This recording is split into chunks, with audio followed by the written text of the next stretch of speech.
bidang. Apa lagi? Apa lagi? Warna. Ya, jadi sudah belajar tentang unsur-unsur seni rupa.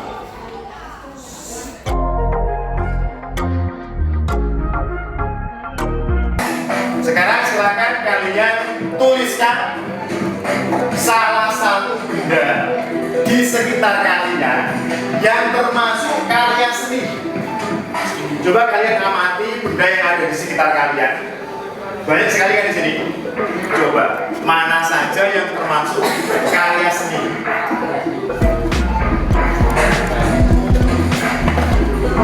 Silakan.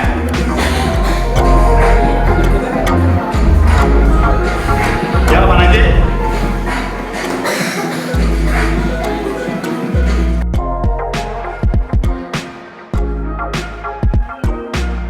Jadi tujuan pembelajaran pada pagi hari ini adalah diharapkan nanti kalian dapat mengelompokkan karya seni rupa 2 dimensi dan karya seni rupa 3 dimensi.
Dipegang boleh, dilihat diamati seperti itu.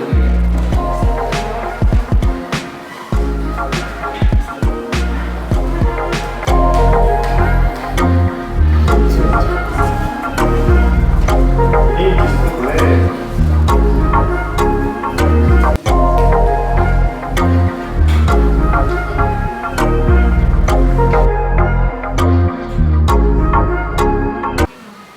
Diamati dulu, nanti ditulis di tempat duduknya masing-masing, atau mungkin yang dari ini yang belum maju di depan bisa menulis juga ya, sebelum nanti kalian ke depan langsung ditulis juga. Tapi ini untuk kelompok pertama, bagian beri kesempatan untuk kelompok 1 dulu.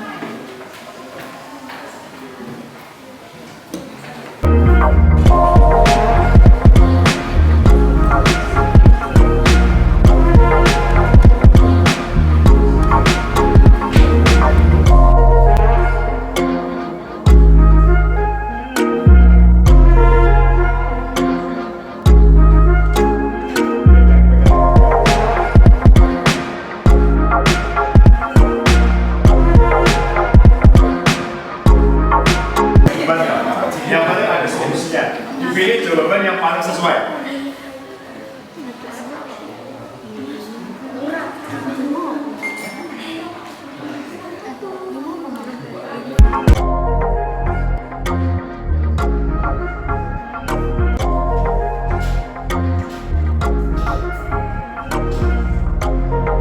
Kurang siapa? Kurang 1 ya.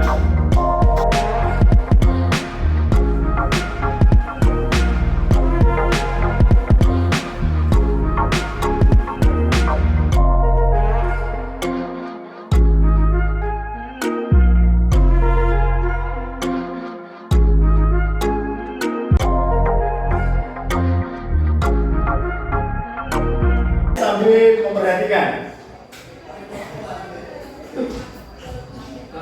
Nama benda pertama itu fotografi 2 dimensi, biasanya digunakan untuk mempercantik ruangan. Ya, langsung aja. 2 lukisan 2 dimensi digunakan sebagai hiasan untuk ruangan. 3 animan bambu 3 dimensi biasa digunakan sebagai wadah, barang ataupun sebagai hiasan. 4 4. Centong 3 dimensi digunakan untuk mengambil makanan. 5. Kain batik 2 dimensi digunakan untuk busana. 6. Kemasan 3 dimensi digunakan untuk mengemas suatu produk. 7. Stiker 2 dimensi media promosi atau ciri khas. 8. Brosur 2 dimensi digunakan sebagai media promosi. Oke, berikan tepuk tangan buat kelompok 5. Ya, dan sudah berani memaparkan dari hasil pengamatannya. Ya, mungkin tadi masih ada kekurangan dari apa yang sudah diamati. Ya, tidak masalah. Mungkin ada kelompok lain yang punya pendapat yang berbeda. Kita gantian, nanti kita ulas bersama. Silakan kembali ke tempat untuk kelompok 5. Sekarang kelompok 2. Silakan maju ke depan. Ikan 2 dimensi keterangan karya tersebut biasa digunakan untuk menghiasan ruangan. Yang kedua, tanggal 3 dimensi keterangan untuk hiasan dinding. 3. Pria atau tempat pensil 2 dimensi digunakan untuk menaruh benda seperti pensil. 4. Lengkap sayur. Nama benda ikan koi 2 dimensi. Karya tersebut biasanya digunakan untuk hiasan rumah supaya ruangan lebih estetis. Lukisan lukis 2 dimensi untuk memperindah ruangan. Pria atau tempat pensil 2 dimensi untuk tempat pensil. Centong 3 dimensi setiap 3 dimensi terbuat dari kain dan batok kelapa biasanya digunakan untuk mengambil sayur. Kain batik 2 dimensi keterangan ciri khas Indonesia memiliki macam motif. Kemasan 3 dimensi karya ini digunakan untuk penanganan sebagai media informasi produk dan media promosi. 7. Logo 2 dimensi karya ini digunakan untuk identitas produk. 8. Brosur 2 dimensi karya 6. Kemasan 3 dimensi biasanya dipakai untuk tempat atau kemasan sebuah produk. 7. Stiker produk 2 dimensi keterangan untuk ditempel di mana saja atau lembaran produk. Brosur 2 dimensi untuk informasi. Ini tergolong ukiran, ya. Tapi ukirannya terbuat dari bahan logam. Ini Pak Giat buat tahun 2019, apa? 2009. Ya, ini tugas sekolah Pak Giat dulu, zaman dulu. Ya, ini membuat di lempengan ya, di lempengan tembaga, ya, minyak klap, ya. Ya, jadi ini caranya dengan cara di apa ya? Ditusuk-tusuk dengan menggunakan alat yang namanya sodet. Sodet itu terbuat dari tanduk kebu atau bisa juga terbuat dari bambu. Ya, teknisnya hampir sama seperti membuat ukiran. Termasuk karya seni berapa dimensi? 2 apa 3? Ya, sama-sama tadi ada ini sama. Yang ini berapa dimensi? Ini kok. Ini 2 berarti ini? Nah, karena sudah dibentuk.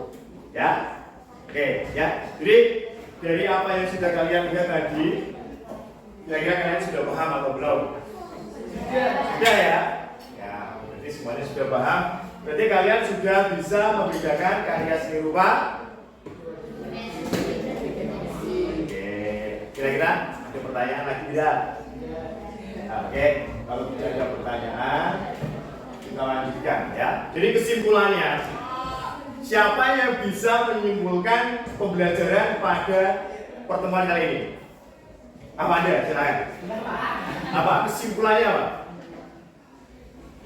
Hari ini kita mempelajari tentang Definisi dari karya seni rupa ada 2 dimensi dan 3 dimensi. ya karya seni rupa 2 dimensi dan 3 dimensi. Ada yang lain? Apa?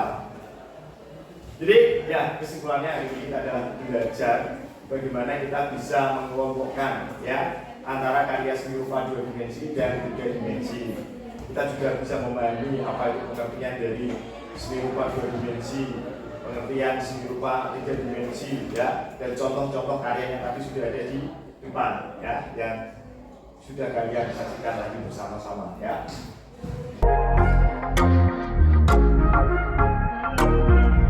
Apa yang kalian rasakan? Senang? Senang? bahagia.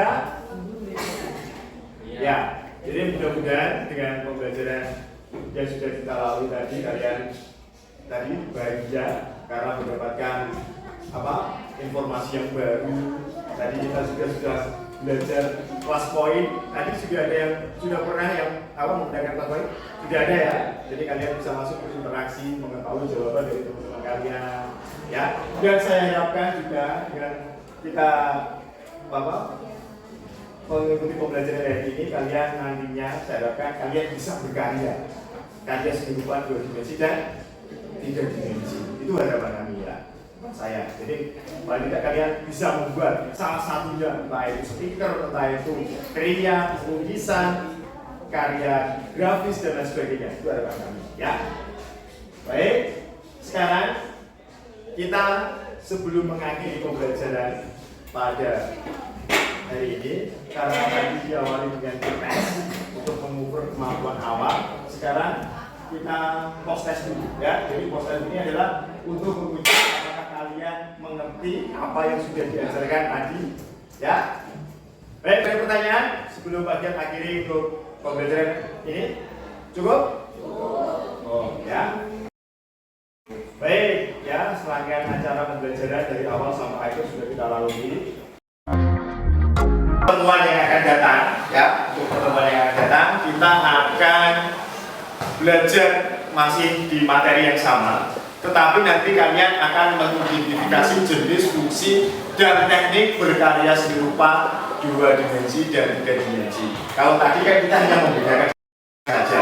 Besok kita mengidentifikasi lebih dalam lagi, yaitu tentang jenisnya, fungsinya, tekniknya, ya.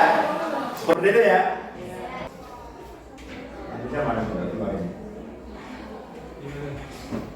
Bunga mawar, bunga selasi, warnanya cerah, tiada duanya.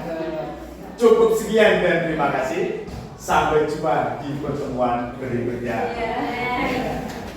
Baik, terima kasih. Sampai jumpa di pertemuan yang akan datang. Baik, selamat. Nah, sebelum kita akhiri pembelajaran, karena tadi dimulai dengan berdoa, silakan untuk ketua kelas memimpin berdoa terlebih dahulu. Untuk mengakhiri kegiatan pembelajaran hari ini, mari kita berdoa agama dan kepercayaan masing-masing. Berdoa mulai.